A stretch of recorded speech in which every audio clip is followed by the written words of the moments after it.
সৰু হৈ গ'ল, দুইফালে বিল্ডিং বনি গ'ল। এতিয়া ইয়াত সমস্যাটো এইটোৱে যে আমি ৰাজনীতি কৰা মানুহ হিচাপে যে একেবাৰে ঘৰ তৰ ভাঙি ড্ৰেইন চাফা কৰি দিয়ক তেনেকুৱা এটা সিদ্ধান্ত ল'ব সাহসো নাথাকে। কাৰণ মানুহে তেতিয়া আকৌ বিল্ডিঙত থকা মানুহখিনি আহি কান্দি পেলাই আমাকে ক'ব যে আমি থাকিব ক'ত ঘৰ পাওঁ। গতিকে তেনেকুৱা জটিল সমস্যা কিছুমান হয়।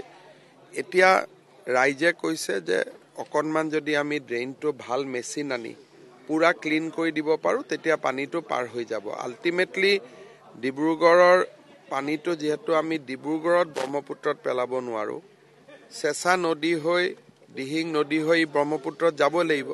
কিন্তু এইবাৰ আমাৰ কাৰণে দুৰ্ভাগ্য এইটোৱে যে দিহিং বা চেঁচা বা ব্ৰহ্মপুত্ৰ গোটেইকেইটা ৰাইজিং ট্ৰেণ্ডত আছে। সেইকাৰণে মই ভাবোঁ যে আৰু এদিন দুদিনৰ এটা কষ্ট থাকিব, কিন্তু ড্ৰেইনটো চাফা কৰাৰ কাৰণে যি ইকুইপমেণ্ট আনি কৰিব পাৰি মই চেষ্টা কৰিম। ড্ৰেইনবিলাক বহুত নিৰ্মাণ কৰা হ'ল ড্ৰেইন, কিন্তু গ্ৰেডিয়েণ্টটোক লৈ সমস্যা হৈছে বহুত ঠাইত। ইয়াত চাওক, ৰাইজে মোক যিটো কৈ আছে যে গ্ৰেডিয়েণ্টৰ কৈও একেবাৰে মুখত বহুত বেছি আৱৰ্জনা জমা হৈ আছে আৰু আৱৰ্জনাখিনি চাফা কৰিবই পৰা নাই বুলি কৈছে। গতিকে অকণমান গ্ৰেডিয়েণ্টৰ অসুবিধা নে মুখত আৱৰ্জনাবিলাকে ক্লগ কৰি দিছে, গোটেইখিনি আমি চাব পাৰিম যেতিয়া পানীটো কমি যাব। হ'ব, মই আহিছোঁ চাবৰ কাৰণে, প্ৰশান্ত ফুকনো আছে, আমি যিমান পাৰোঁ ডিব্ৰুগড়ৰ ৰাইজক সহায় কৰাৰ বাবে চেষ্টা কৰিম। যিখিনি আৰু এবাৰ আমি ৰিভিউ লৈ ল'ব পাৰিম। ইলেকশ্যনৰ কেইটো আমাৰ বানপানী এইবাৰ হৈ যোৱাৰ পিছতে মই মিনিষ্টাৰক পঠাই দিম, প্ৰশান্ত ফুকন আপোনালোক থাকিব। য'ত য'ত ড্ৰেইনৰ কিবা কানেকশ্যন নাই, এনেকুৱা অসুবিধাৰ কাৰণে যিবিলাক সৰু সৰু সমস্যাৰ কাৰণে পানীটো হৈ আছে সেইখিনি আমি ঠিক কৰি দিব পাৰিম।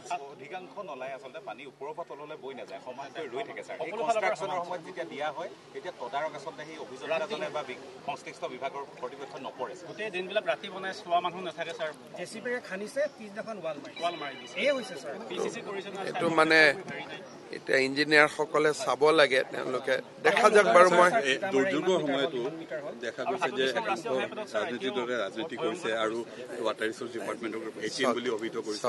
এটা কথা আপোনালোকে চাব, ৱাটাৰ ৰিচোৰ্চ ডিপাৰ্টমেণ্টৰ মথাউৰি এইবাৰেই কম ভাঙিছে।